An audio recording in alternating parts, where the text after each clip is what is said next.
De faux canaux sont-ils responsables du naufrage de l'Atlantide? Y a-t-il des canaux frauduleux? Oui, il y en a. Saint-Germain fit part aux étudiants d'une expérience qu'il avait eue longtemps auparavant. Un individu l'avait suivi de ville en ville, défaisant beaucoup de biens que Saint-Germain avait accomplis. Citons Paul le Vénitien. Nous savons que beaucoup d'individus désincarnés, encore déterminés à en faire à leur guise, dans le monde de la forme, utilisent un individu incarné, ayant avec eux une affinité vibratoire. Toutes les créations astrales et psychiques, de même que leurs créateurs, sont habituellement des activités vampiriques vivant de la foi et du pouvoir de personnes insensées qui souhaitent développer leur ego pour des raisons personnelles. L'orgueil, en particulier spirituel, précède toujours la chute. À cette heure cosmique, la chute viendra plus vite et apparaîtra aux êtres doués de discernement plus évidente que dans le passé. C'est pourquoi ici, sur le troisième rayon, nous implorons tout Sheila sincère de demander à l'archange Michel qu'il le coupe immédiatement de toutes les sources connues et inconnues qui, à tout moment, pourraient l'utiliser en tant que canal d'expression de leur activité destructrice, et qui lui permettent de reconnaître et d'exprimer sur terre en toutes circonstances la vraie, la réelle bonté éternelle de Dieu, telle qu'elle s'exprime toujours dans les cieux.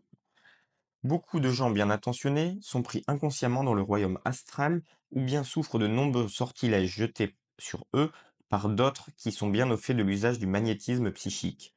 En Atlantide, de tels individus, faisant partie de ce qu'on a appelé la prêtrise noire, furent capables de subjuguer des milliers de gens, utilisant ainsi leur énergie divine pour soutenir les forces, même qui causèrent par la suite l'engloutissement de ce continent. L'archange Zadkiel a dit: Mes bien-aimés, votre vie a un but, accomplir votre plan divin ici sur terre. Au cours des âges, quelques-uns d'entre vous ont trempé dans la magie noire et se sont réjouis momentanément de ces résultats. Cependant, quand vous vous êtes présenté à nouveau au niveau intérieur devant le conseil karmique, vous en avez réalisé les conséquences non seulement pour vous-même et pour la croissance de votre âme, mais aussi pour la planète. Vous avez vu l'effluve créé par vos incantations et avez renoncé à leur usage. Que le Dieu Tout-Puissant soit remercié. C'est sur vous, qui avez renoncé aux incantations de bas niveau, que nous comptons pour le rétablissement de la Terre. Le Mahashohan dit: Ceux qui ont reçu la connaissance spirituelle et qui ne l'utilisent pas pour le bénéfice impersonnel de la race devront en rendre compte et seront tenus pour responsables devant la loi cosmique d'avoir négligé l'usage des dons de vérité, d'illumination et de compréhension qu'ils ont reçus.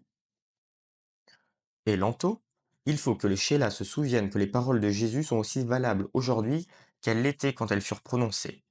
Beaucoup viendront en mon nom, mais je ne serai pas avec eux.